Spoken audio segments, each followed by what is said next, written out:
उपन्यास यानी नॉवल के डायलॉग आम जिंदगी की बातचीत जैसे कम लगते हैं। पहले एक कैरेक्टर अच्छे से बोल लेता है, फिर दूसरा बोलता है। छोटे वाक्यों का प्रयोग, टूटी फूटी भाषा का प्रयोग या इनफॉर्मल बोली का प्रयोग आमतौर पर नॉवल में नहीं होता।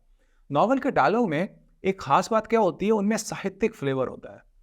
जिस शैली में नॉवल के डायलॉग लिखे जाते हैं उन्हें पढ़ने में बड़ा सुख मिलता है, लेकिन नॉवल के डायलॉग कोई सुनता नहीं है।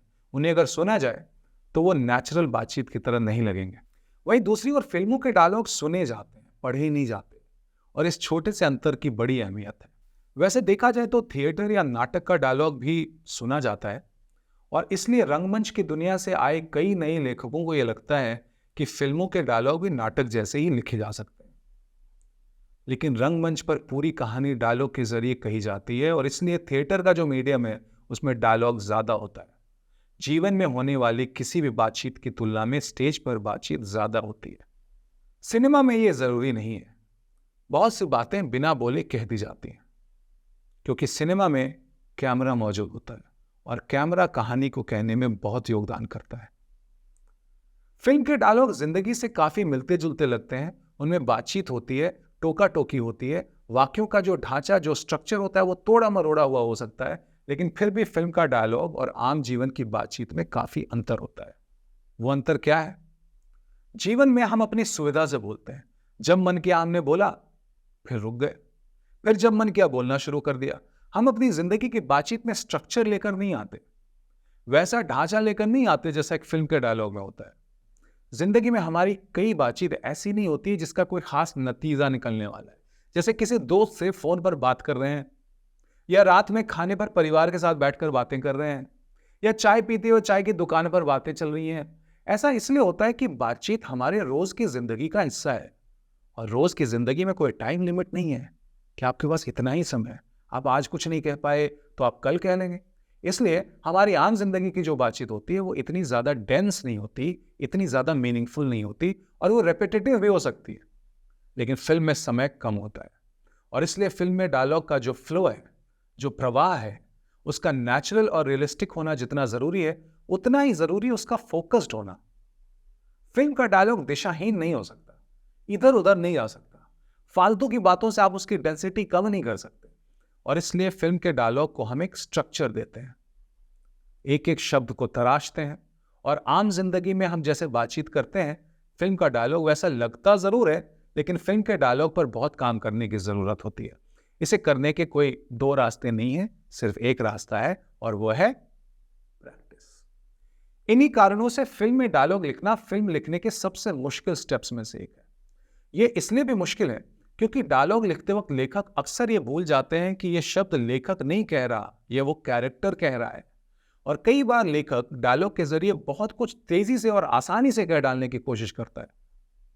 लेखक को लगता है कि वो दर्शकों को एक बहुत जरूरी जानकारी दे रहा है जो उन्हें पता होना चाहिए, लेकिन क्या कैरेक्टर भी उस वक्त वही बात उसी तरीके से कहना चाहता है?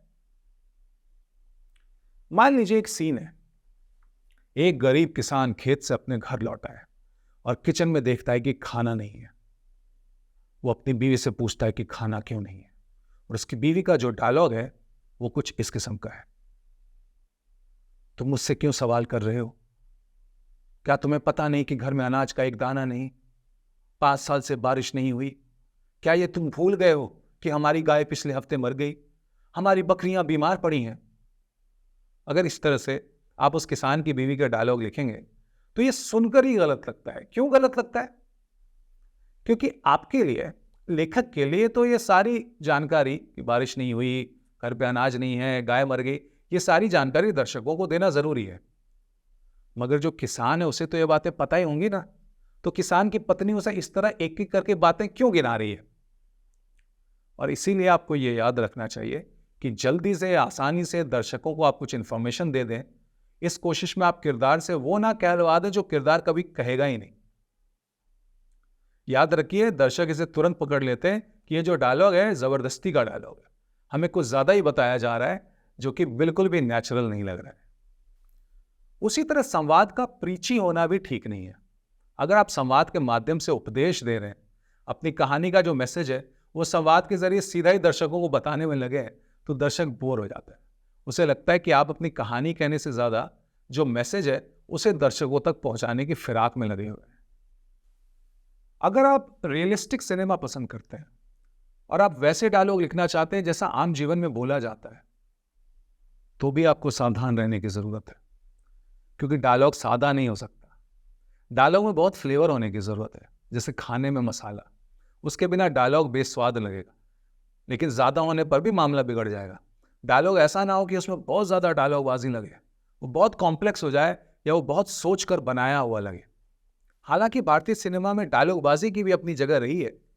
लार्जर देन लाइफ किरदार फिल्मों में कई बार ऐसे डायलॉग बोलते हैं जो नेचुरल ना होते हुए भी अपनी एक अलग स्टाइल की वजह से दर्शकों के बीच में पॉपुलर हो जाते हैं। लेकिन आप देखेंगे कि अच्छी फिल्मों में डायलॉगबाजी भी अगर है तो वो फिल्म के टोन को फॉलो करती है, कहानी और किरदार से अलग नहीं होती। डायलॉग लिखते वक्त जो इंपॉर्टेंट टिप मैं आपको दे सकता हूं वो ये है कि आप बोल बोल कर लिखें। जब आप बोल कर लिखेंगे तो आपको समझ में आ जाएगा कि ये सही नहीं लग रहा है, ये नेचुरल नहीं लग रहा है। आप अपनी गलती पकड़ पाएंगे।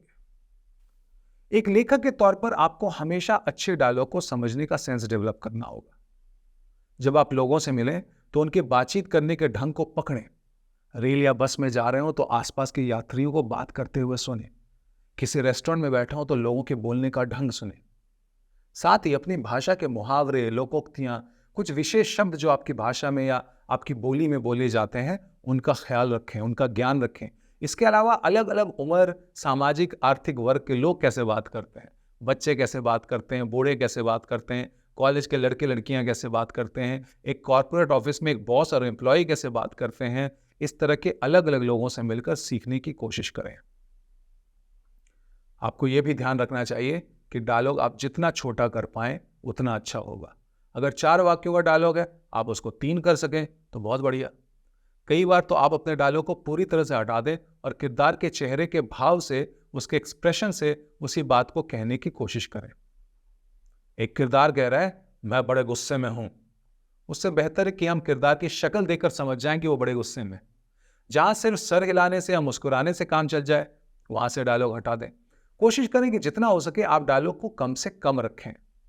अगर किसी दृश्य में डायलॉग रखना मजबूरी है और बहुत ज्यादा बातचीत हो रही है, तो यह कोशिश करें कि उस दृश्य में डायलॉग के अलावा भी पर्दे पर कुछ हो रहा हो। जैसे देवडी फिल्म में एक सीन है जहां पर चंदा और देव के बीच बातचीत हो रही है। इस बातचीत के दौरान चंदा देव का चेहरा पेंट कर रही है। वो बात किसी और टॉपिक पर है और उसका इस चेहरे को पेंट करने से कोई संबंध नहीं है, लेकिन पर्दे पर जो दिख रहा है वो बड़ा दिलचस्प है। साथ में जब डायलॉग चल रहा है तो बड़ा मजा आ रहा है। कई बार आप ऐसा संवाद लिख रहे होंगे जिसमें 2 लोग एक टेबल पर बैठकर बात कर रहे हैं, तो उनके आसपास क्या हो रहा है, माहौल क्या है, उसे भी अगर आप सीन में शामिल करेंगे तो वो सीन सिर्फ 2 लोगों की बातचीत नहीं रह जाएगा। डायलॉग अपने आप में असरदार तो होने चाहिए, डायलॉग में फ्लेवर होना चाहिए, लेकिन डायलॉग का किरदार से और कहानी से तालमेल होना बहुत जरूरी है। अगर वो तालमेल बिगड़ गया तो उस डायलॉग की कोई अहमियत नहीं। कहानी के कई ऐसे फंक्शन हैं जो आप डायलॉग की मदद से हासिल कर सकते हैं। जैसे डायलॉग का एक काम है कहानी को आगे बढ़ाना। जैसे भुवन कहता है शर्त मंजूर है, लगान की कहानी आगे बढ़ गई। डायलॉग का दूसरा काम किरदारों का परिचय भी है। एक सीन में कैप्टन रसल राजा जी को कहते हैं, राजा जी पेश करता हूं मेरी प्यारी बहन एलिजाबेथ, कल रात ही आई है लंदन से। इस तरह किरदारों का परिचय डायलॉग से हो रहा है।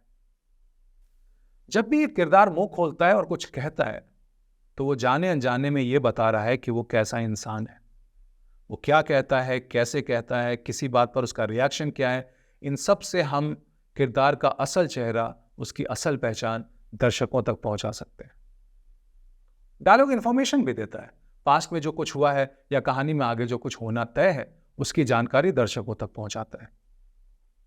इसके अलावा डायलॉग दर्शकों की भावनाओं का भी मार्गदर्शन करता है। डायलॉग के जरिए दर्शक खुशी, दुख, डर ऐसे भावों का अनुभव करते हैं। जैसे शोले में गब्बर सिंह ठाकुर को बंदी बनाकर कहता है, ये हाथ मुझे दे दे ठाकुर।